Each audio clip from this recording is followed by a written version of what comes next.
dialogue yoo xamante ni ça ne concerne que ceux que l'on crée de toutes pièces. mais ça ne concerne pas ñi nga xamante ne tey ce sont les démocrates de ce pays. D'accord voilà. Alors balaa ñuy ñëw si la loi d'amnistie ak li ko wër lépp ci fin de mandat bu président de la République.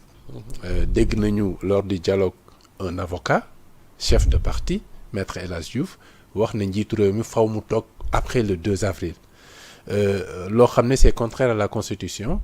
mais également ñoom niñ koy argumenter ñu ngi def référence à l'article 36 de la Constitution.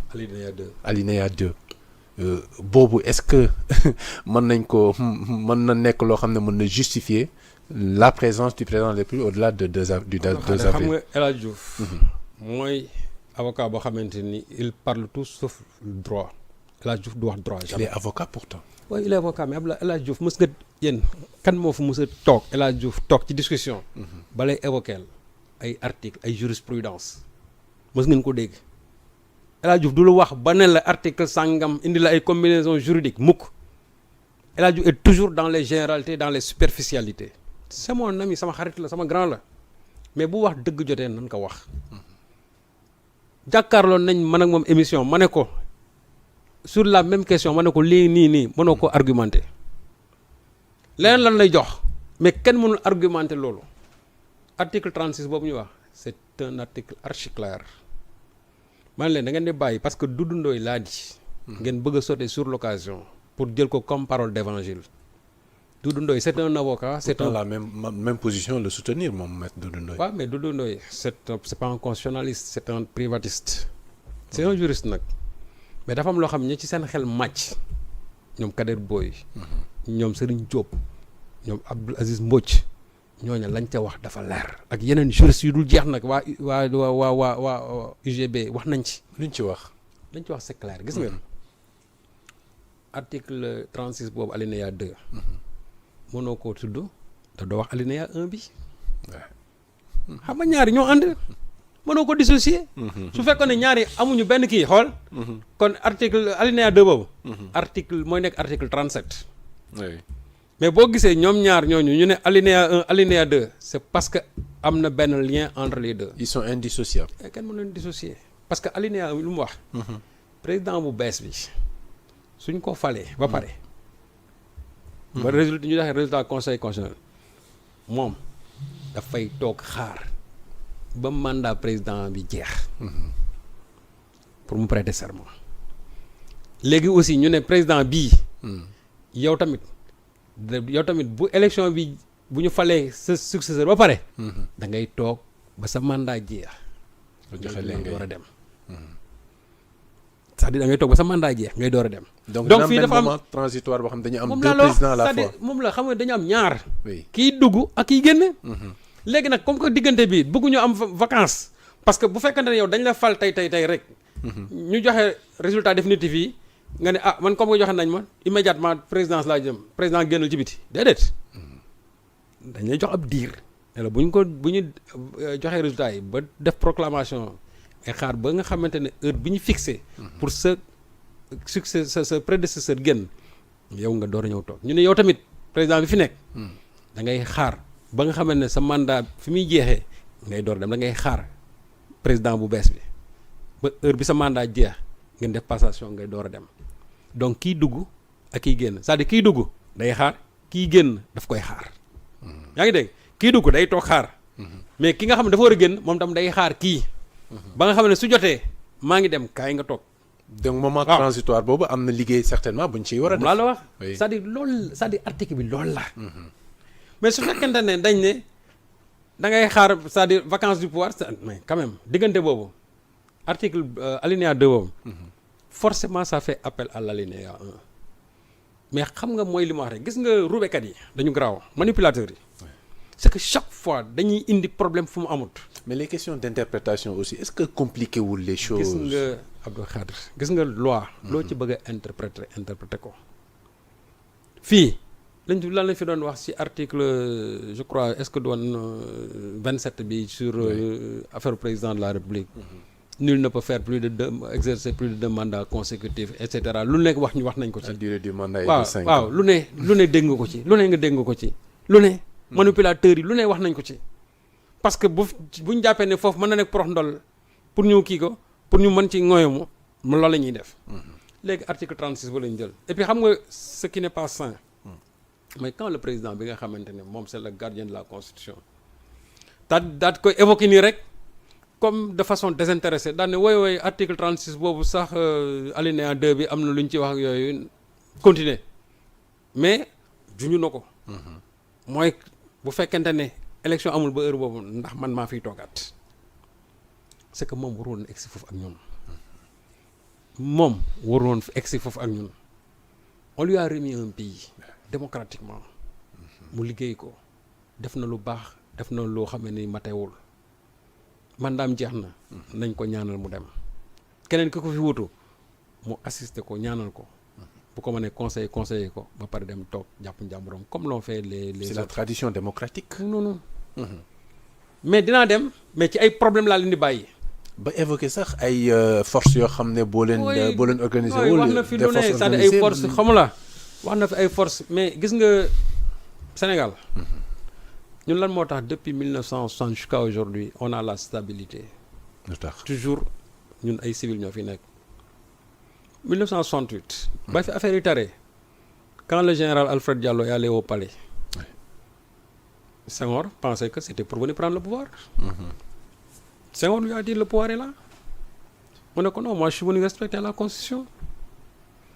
L'armée la plus républicaine de l'Afrique, c'est le Sénégal, c'est l'armée sénégalaise. Donc ñun li nga xamante ne année ya nga xamante ne loolu dafi daan am. Partout en Afrique les militaires prennent le pouvoir. C'est pas en 2024 que le Sénégal va traverser ça. On a l'une des armées les plus républicaines, les plus citoyennes et les plus formées de l'Afrique et même du monde. kooku moom ñeewuñ ko kenn ci àddina bi. Donc dafa am loo xam ne ni di ko évoquer pour man jàpp naa ne ce n'est même pas sain. ñu koy c'est-à-dire ñu ci sax def allusion. Et en plus nga toog nga ne doyal naa sëkk. dem na sax ba ne je ne veux même pas je crois assister à l'élection. loolu jàpp naa ne njuumte la dans la communication du président war wax ne doyal naa sëkk parce que doyal naa sëkk bi genre même un dégoût lay mujj wane am na neneen noo xamante ne nii mën nga ne sonn naa ci pouvoir bi le pouvoir est lassant mais loo gis rek am na kàddu yoo xam loo gis rek ak nañ koy génnee parce que communication moo graw am na loo ci bëgg a wax nga waxee ko nen ni rek mu indil le sax sens contraire bi donc man jàpp naa ne loolu njuumte la dans sa communication. Est-ce qu'il n'est pas épuisé politiquement? Oui, mais mën na nekk non c'est vrai gars yi acculé wuñu ko ba nga xam ne non ça se comprend oui man mën naa jàpp ne président peut-être sonn na mën naa jàpp ne charge yi métti na mën naa jàpp ne vraiment bon il est acculé de toutes parts loolu lépp c'est vrai parce que fin de mandat la fin de mandat day métti mais yow mi nga xamante ne yaa njiitu réew mi ba léegi am na noo xam moom nga war a toogee c'est-à-dire toujours montrer à ton peuple que ne yow tu as toujours la sérénité quel que soit maintenant le poids de la charge. D'accord. Toujours da ngay garder sa sérénité et loolu dafa war a feeñ dans ta communication mais malheureusement j'ai comme l'impression que de plus en plus dans sa communication souvent quand même il perd un peu sa sérénité et ça ce n'est pas bien. Abdou Diouf est un bon exemple dans ce cas-là. Ah oui. Un excellent exemple. Non Abdou Diouf. Diouf li ñu ci mën a wax. Diouf li ñu ci mën a wax. Diouf c'est un démocrate. Ouais. Diouf luñ ci mën a wax Abdou Diouf c'est un démocrate. Abdou Diouf peut-être ni mu jëlee pouvoir bi. loolu mën nañ ci wax. C'est le choix du premier président de la République. waaw mais gis nga Abdou Diouf. au pouvoir avancée démocratique yi Sénégal am sous Diouf. amuñu ko sous aucun président. Abdou Diouf moom moo fi teg conseil constitutionnel. Abdou Diouf moom le code consensuel moom la. Abdou Diouf ay Sénat ay daaf yëpp moom la. parce que en 98 bi ñuy indi ONEL en même temps ci lañ teg direction de l'automatisme et du fichier waa DAFI ci lañ ko créé ñii ñooy def lii ñii ñooy def lii Abdou Diouf avait bien sérieux les rôles et pourtant Abdou Diouf ba mu ko defee il a été battu à l'élection présidentielle ñu changé code bi complètement léegi les choses sont devenues beaucoup plus claires et pourtant Abdou Diouf a été victime de ces réformes mais c'est ça la démocratie. C'est ça la démocratie. Démocratie da ngay nangoo def ay réformes ba pare réformes yi dal sa kaw. parce que peuple bi ci boppam ñoom ñooy approprié wu réformes yooyu ba pare teg ko ci sa kaw. keneen ki lay wuutu bu ñëwee dafa war a def la même chose parce que Diouf à pareil moment mu wut benn ministre de l'intérieur boo xamante ni qui n'est pas coloré politiquement wut une organisation indépendante buy saytu élection yi ba pare ñuy permettre résultats yi ñu koy joxe en direct mais autant d'avancées démocratiques yoo xamante ni pour la transparence de l'élection présidentielle il en a été victime heureusement ou malheureusement Abdoulaye quand il est venu def na ay jéego mais c'est ay jéego yu timide la parce que Abdoulaye presque ak yi ñu amoon sax ak Sénat bi daf ko dafa indi Sénat mais Sénat bi en réalité il n'a pas renforcé l'ONEL dañu changé tur bi rek mais renforcé wuñ ko malheureusement avec Macky Sall moom franchement la démocratie est allée à reculons parce que gis nañ ne rien aucun acquis démocratique su fekkee ne par exemple il a réussi dans le domaine des infrastructures et loolu moom c'est indéniable infrastructure moom wax dëgg yàlla def na ci lu bare mais dans les décisions démocratiques les choix démocratiques il faut dire que le Sénégal a vraiment reculé. Pourtant ci dernier sommet extraordinaire bu CEDEAO à Abuja Alassane Ouattara témoigné na ne Macky Sall est un démocrate sincère. Oui mais sur fan la ko mën a wéer. mais qui s'assemble se ressemble. Est-ce que celui qui le dit c'est un démocrate Alassane Ouattara mi koy wax est-ce que lui c'est un démocrate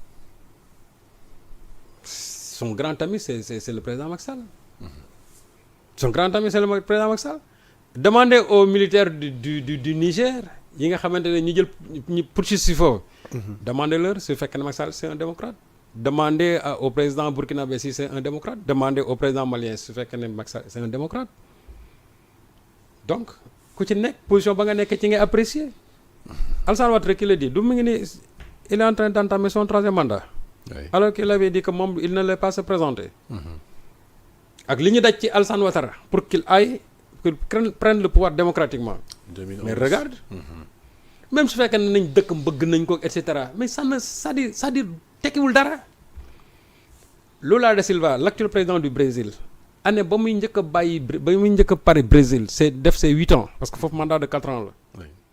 On a fait un sondage 88% de la population lui ont dit monsieur le président nous on voudrait que nga def beneen mandat supplémentaire 88% mën nañ ci sukkandiku daal di biaiser constitution bi changer ko ba pare bàyyi ko fa il a dit que non mandat am jeex na il se retire Bolsonaro moo ko fa wutee mais créer ko jafe-jafe yu ne tëj nañ ko fa gis nga li yàlla lay def il est revenu aujourd'hui au pouvoir ka ko doon créer ay jafe-jafe kooku tey jii fi ñu toll nii boo deful ndànk dina toog 8 ans yoo xam ne il ne sera pas éligible parce que il est sous le coup d'une inculpation judiciaire pour dire rek comment l'histoire peut se retourner contre ñi nga xam ne souvent ñoom ñoo koy créer donc su fekkante ne Ouattara wax na loolu man c'est le contraire qui m'aurait étonné Ouattara boo xam ne c'est pas un démocrate parce que qui s'assemble se ressemble.